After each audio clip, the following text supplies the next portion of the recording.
Mikel Brown Jr. is going to be a star for the Louisville Cardinals.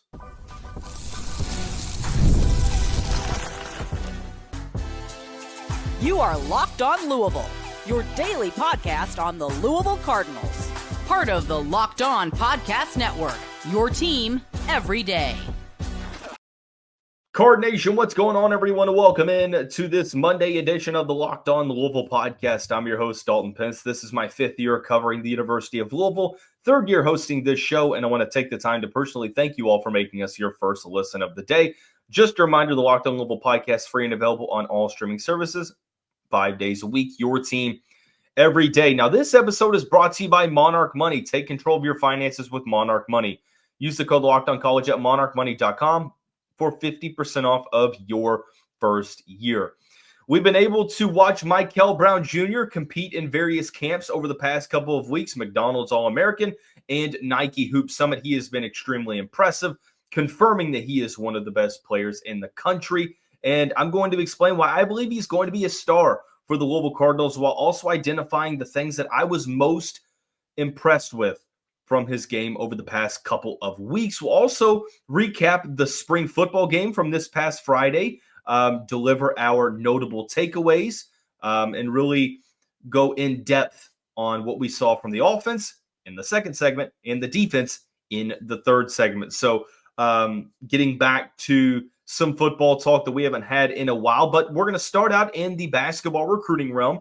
Louisville fans have been able to watch Mikel Brown Jr. Absolutely excel on the national stage. He was really good in the McDonald's All-American camp and game. He was really good in the Nike Hoop Summit camp and game. We'll start out with sort of breaking down those respective camps, and then we'll get into some of the key criticisms that we're hearing, the quote-unquote weaknesses, and how we can really use some rebuttals to debunk those, and then explain how he can be a star in this system. In the McDonald's All-American camp, he won the three-point shooting contest. He had a game-high 5 assists in the All-American game just with 19 minutes of play. And I thought all throughout camp you saw that facilitating upside. I really do believe he's the best passer in the country. He has tremendous feel. He has an incredible court vision. The feel for the game it's elite. And the way that he's able to set up his teammates off the dribble, way he's able to operate in the pick and roll, make passes with both hands. I mean, he's the real deal. He's as good as advertised. He also put that three-level scoring scoring ability on display in the workouts. I mean, there were multiple times where he was just cooking. I mean, not really there weren't many players that were able to stay in front of him. He got his own against whoever was guarding him, able to create his own shot off the dribble, making open three-point shots, getting to the basket. Like, he just continued to confirm over and over that he's one of the best players in the country, that it's really hard to stop him. And he's as good as advertised. You look at the Nike Hoop Summit, and sort of the same through the team workouts. Like, national media members were identifying Mikel as one of the more impressive players over this past week. Now, the Hoop Summit game on Saturday night, where he played for Team USA against Team World, he didn't shoot the ball well. 1 of 9 from the field. He had 17 points, but most of that was on free throws. 15 of 18 from the charity stripe. He did have 3 assists and 3 steals. So not the best night, but he was able to still be effective. I think he's going to be a star for the Louisville Cardinals because I think Pat Kelsey's done a great job of surrounding Mikel with the right pieces. I think for Mikel to be at his very best, he needs shooters around him because he's able to create so well off the dribble. So Mikel being able to be that lead ball initiator with Ryan Conwell and Isaac McNeely and Adrian Woolley and all these other players around him that can shoot the 3 ball, I think that that's going to be extremely advantageous for this Cardinals offense. So you've got the pieces around him to allow him to reach that ceiling as a passer, But the 3-level scoring, really good 3-point shooter, really good at taking the ball to the rim despite maybe not having the largest frame, and can create his own offense off the dribble. He was cooking against some of the top-rated guys in the 2025 class, and can't really discount that. And I know that freshmen, sometimes they take a couple of games or a couple weeks to really hit their stride, and that's okay. I think that you're not going to require Mikel to have to be Superman like Trae Young did with Oklahoma. You can allow him to be himself, not force the issue. You'll get his own offense, but also create for others. So not having to do too much, I think, is really going to be beneficial for Mikel with this offense, in an offense that is very player-friendly. We just watched Chucky Hepburn take that next step forward and exceed all expectations and be the best version of himself. He had all the opportunity to create his own offense. Same with Terrence Edwards. Terrence was able to do the same thing. Creation is at the forefront of this offensive system for Pat Kelsey. So what I was most impressed with, however, from these past couple of weeks, we already know how good he is offensively. Defensively, he showed me a lot. Seems like he's a true 6'4" now, more so closer to 6'4" than 6'3", which I think is awesome, is that he's continually growing. A guy that has played 17 AAU ball since he was a freshman in high school. You're seeing some of that defensive upside there. Like, there are multiple clips from the practices where he is clamping other offensive players, and these are some of the best players in the class, some of the best offensive players, and he is blocking some of them down. He looked great defensively in the Nike Hoop Summit, despite not being the greatest, or despite not having the greatest offensive game. Thought he was really good defensively. Active hands, good instincts, tremendous feel for the game, quickness. I mean, I think that he has the high upside of being a good defender at the next level. Like, too many people have sort of used that as like a weakness, like, oh, well, he's really not going to be that good a defender. And I think that it's more so tying in like the frame. He's 6'4", around 175 pounds, around that area. And I understand, like, that's the quote unquote weakness, is will he be able to do what he's doing against larger and stronger players at the college level? Very real and very appropriate question. I do think that he's going to be able to get in the weight room in the offseason at Louisville and add some more weight to his frame. He is continually growing, so I think that he's going to be able to put on some weight and strength and muscle while still being athletic and having that close to 40-inch vertical and being extremely quick and agile and shifty with the basketball. So I understand, there's questions surrounding his defense. I think that if you are one of those questioning how good he can be on that end of the floor, over the past couple of weeks, I would probably venture out to say that some of those concerns were alleviated a little bit, because he showed his active hands and the good instincts on that side of the floor, ability to jump passing lanes. And then not to mention the frame. Like, I get it. He's not the largest guard. He's going to have to put some weight on, but I feel like he does a good job of using his size and still finishing through contact. So he's going to be able to add some weight in the offseason, or I don't think he's going to be playing at 175 next year for Louisville. If he can add, close to 10 pounds, I think that could do a good amount of good for, alleviating some of those concerns. But I'm okay with addressing legitimate concerns. It's the funny ones that make me laugh. And there are two that I'm going to highlight, because I'm sitting there listening or reading these takes being put out there, and I'm like, this is what you're going with? This is what you're saying. The first one is the funniest to me. I tweeted out who was all going to be in Louisville's backcourt. After Louisville got that commitment from Isaac McNeely, I tweeted out, I said, this is what Louisville's backcourt is going to look like, and listed the 5 players. One of the ways that people try to discredit that list is because I had Mikel Brown Jr. I listed number 1 point guard in the country. And there were many fans that said, well, actually, he's number 2 point guard in the country. And I'm sitting there like, come on now. This is what you're going with? Like, of all the things you could say, this is it? So, a little background information.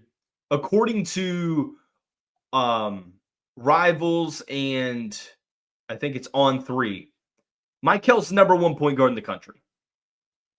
According to ESPN and 247sports.com, Darius Acuff, Arkansas signee, is the number 1 point guard in the country. And Darius is a very, very, very good basketball player. He's great. He's going to be incredible next year, in my opinion. So, 1 point guard is number 1 and 2. The other is number 1 point guard and 2 others. I like to go with the composite rankings because it averages those rankings together, and Mikel is the number 1 composite point guard. So that's where my whole number 1 point guard in the country thing came from. But even if the roles were reversed and Darius was the number 1 composite point guard, that's okay. Because Mikel's still a top 10 player, but this whole, whoa, Mikel's not that good because he's not the number 1 point guard. He's actually the number 2 point guard. And I'm just sitting there like, are we serious, guys? Be better. And the second one, really quickly, before we get into some football talk, is this weird victory lap that we're seeing from opposing fans. Well, Mikel Brown Jr. had 17 points in the Nike Hoop Summit, but 15 of 18 free throws, couldn't shoot the ball. Must not be that good. Breaking news, Mikel Brown Jr. is human. How dare he not have a good shooting night? How dare he have a bad offensive night? You're not allowed to have those.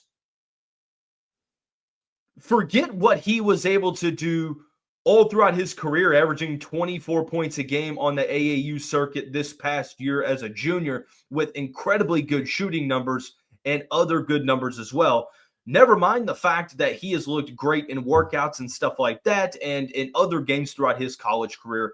We're going to use a 1-game sample size to push a narrative and take a weird victory lap. Be better. Be better. If we want to have a conversation about like maybe some of the legitimate question marks to his game, that's fine. But if you're going to single out one specific game, and in that game, despite him not shooting good, he was able to affect the game in multiple ways and still be an asset on the court and help Team USA to win the game. He was facilitating the ball really well, and he showed that he was really good defensively. He had a tough assignment on defense against, I think it was a tough European player. I forget his name, but he held him to a pretty bad shooting night. So he was able to affect the game in multiple ways. Taking a victory lap because he's number 2 in some recruiting sites and taking a victory lap because he had one bad game. I think it's odd. I think it's odd, but nonetheless, oh well. When we come back, we're going to get into the offensive talk of the spring game takeaways on this Monday edition of the Locked On Louisville podcast.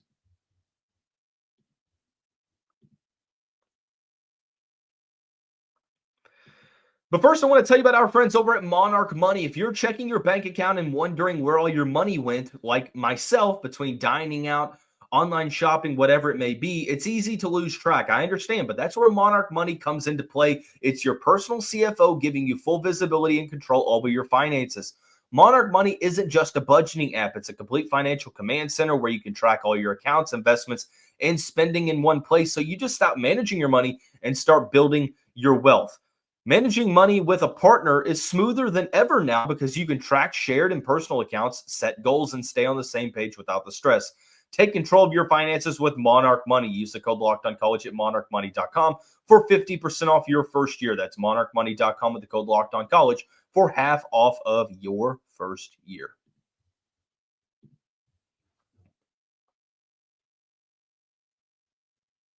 Cardinal fans, want to take the time again to thank you all for making us your first listen of the day. Just a reminder, the Locked On Louisville podcast, free and available on all streaming services 5 days a week. Your team every day.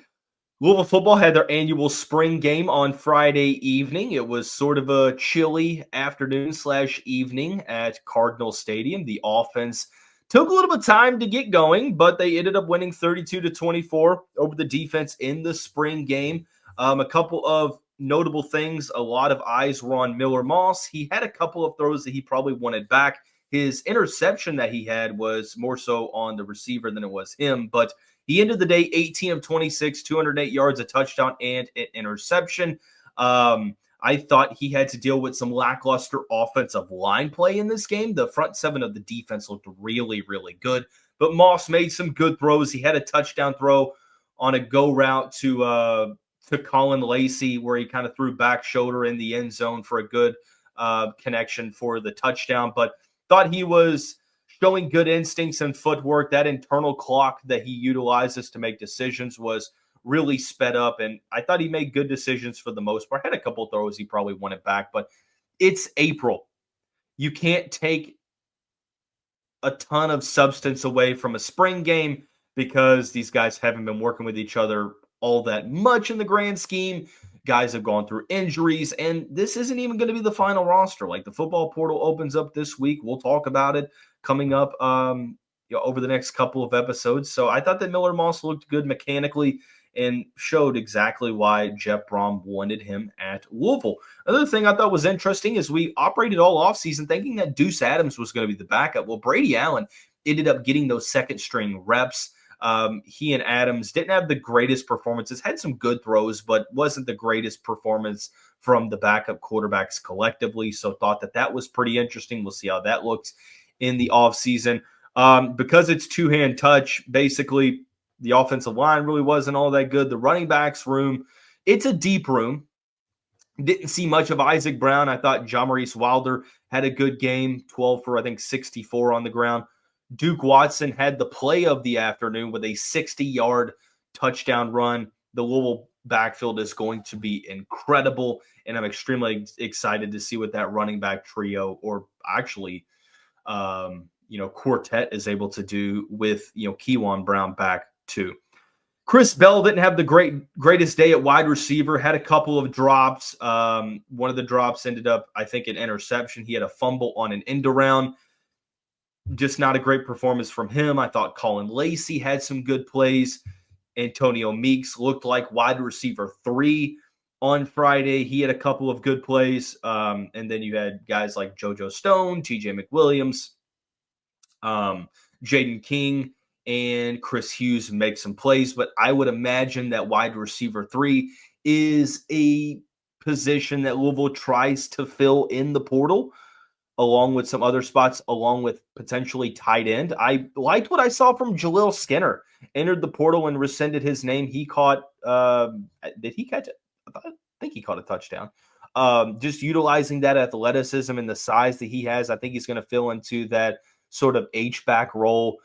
Dylan Mesman was hurt. They had some other tight ends that were hurt. Grant Hauser, also true freshman, hurt. Nate Kariski made some plays, but I think that the Cardinals ultimately, to try to get some injury insurance, they might go to the portal to bring in a tight end through this spring portal. Offensive line starters from left to right, from what I saw: Mohamed Musa at left tackle, Lance Robinson at left guard, Pete Nigra at center, Nair Jackson at right guard, and Rasheed Miller at right tackle. Some injuries in the offseason. No Trevante Sylvester in this game, no Austin Collins. Collins actually entered the portal after the game, or during the weekend at one point, but offensive line really wasn't all that great. Sometimes it's going to take some of those guys time to mesh. So credit to the front seven on the defense. Felt like they had their way with the offensive line for a good portion of the game, despite the offense winning. Was a great second quarter for Miller Moss and the first string guys. Saw some explosive plays. I'm not going to freak out. It was nice to see some nice moments, but in the grand scheme, it doesn't mean much. In an era where spring games are going by the wayside, so teams can't try to pluck other players, because at this moment, things are essentially free agency. Yeah, I mean, I'm okay with just having a a low-key game to where fans can come out and interact, but you're not really showing too awful much. So Miller Moss was as good as advertised. Not really worried about the running backs. I think Louisville needs a wide receiver 3. I think they need a tight end. Maybe they also looked at add an offensive lineman or 2 in the portal window. So we'll see how that looks. But the defense impressed me the most on Friday evening, especially the front 7. We'll break it down when we come back on this Monday edition of the Locked On Louisville podcast.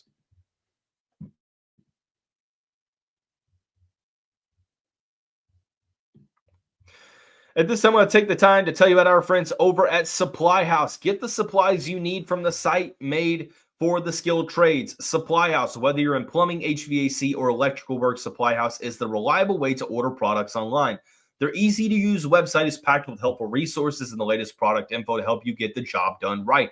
Plus, with a complete inventory of over 200,000 parts from 400-plus top brands, you'll find exactly what you need, delivered fast from coast to coast. If you need help with an order, Supply House offers expert support and industry-leading service, so you'll always talk to a real person. For trade pros looking for an extra edge, their free Trade Master program offers exclusive perks like a dedicated phone line, free shipping, and discounts on every order. Join the Trade Master program today at supplyhouse.com/TM and start ordering plumbing, HVAC, and electrical supplies with just a few clicks. Use the promo code SH5 for 5% off your order. That's using supplyhouse.com.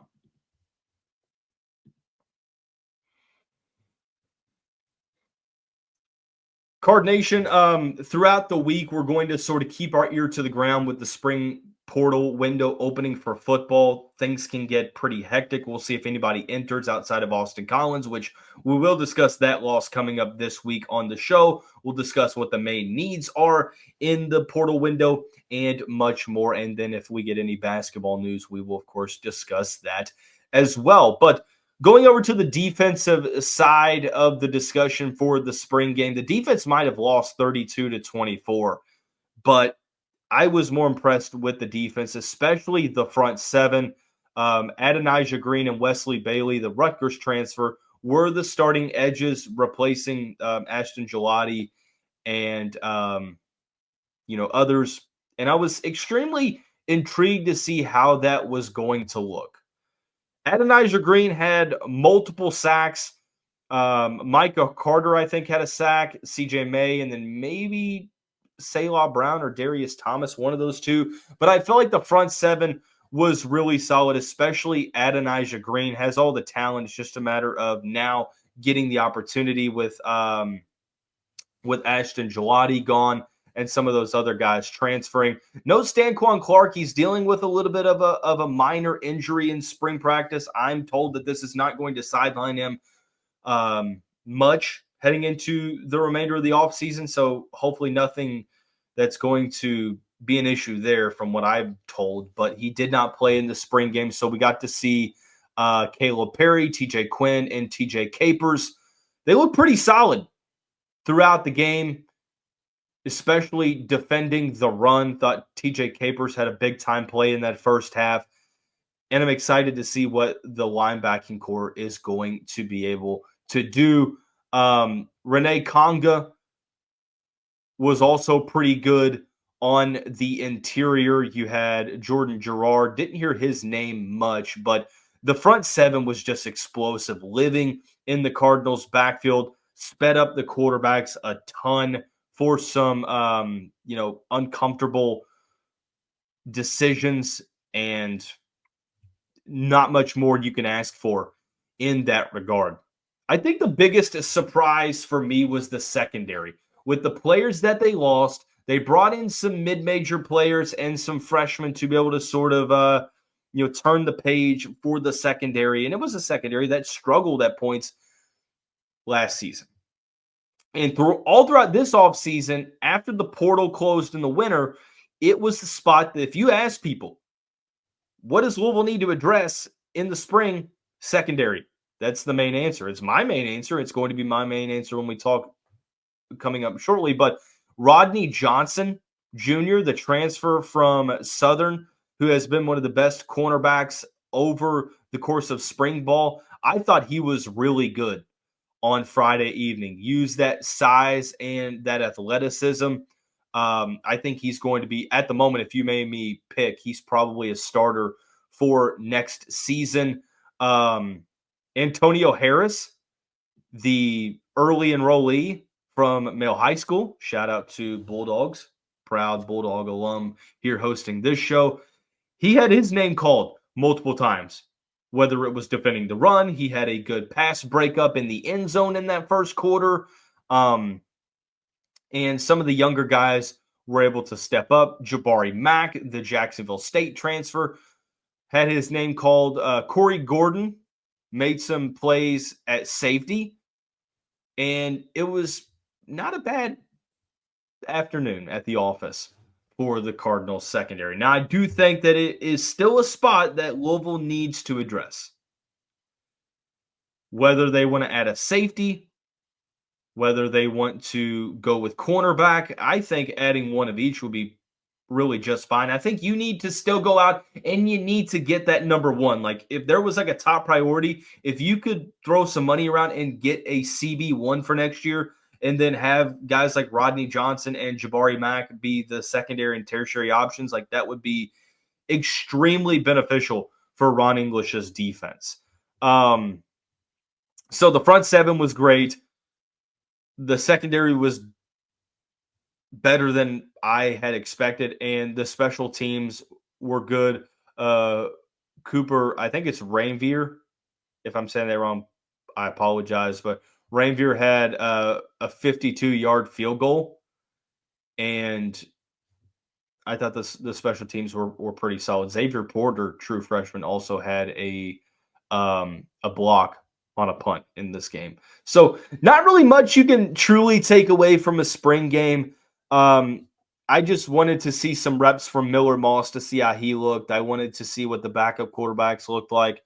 I wanted to see the secondary, and I think that you just have to be in the right mindset. Like, you can't get too high, can't get too low. You can't say, yeah, we're going to win the national championship, we're going to make the playoff based upon the spring game. But you also can't say, man, we're just not good and we're going to struggle this year. Like, I don't think you can go one way or the other. You just have to take a grain of salt with everything you see. Just appreciate that football is getting closer and closer. Like, we're sitting here on April 14th and the season opens up at the end of August. So we're a little bit over 4 months away. And hopefully, even though the dog days of summer are quickly approaching, hopefully they go by shortly and we're ready for the 2025 season. So, those are the takeaways that I saw. I would like to hear from you all in the comments.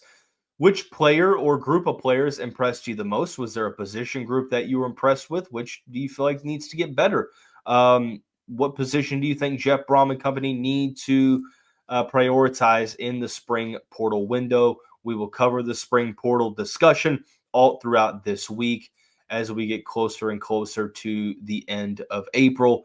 And then we'll have some basketball talk when we get some news in that regard as well. But that is going to wrap up this Monday edition of the Locked On Louisville podcast. Everyone have a great day. Have a great start to your week. We'll see you right back here coming up tomorrow. Go Cards.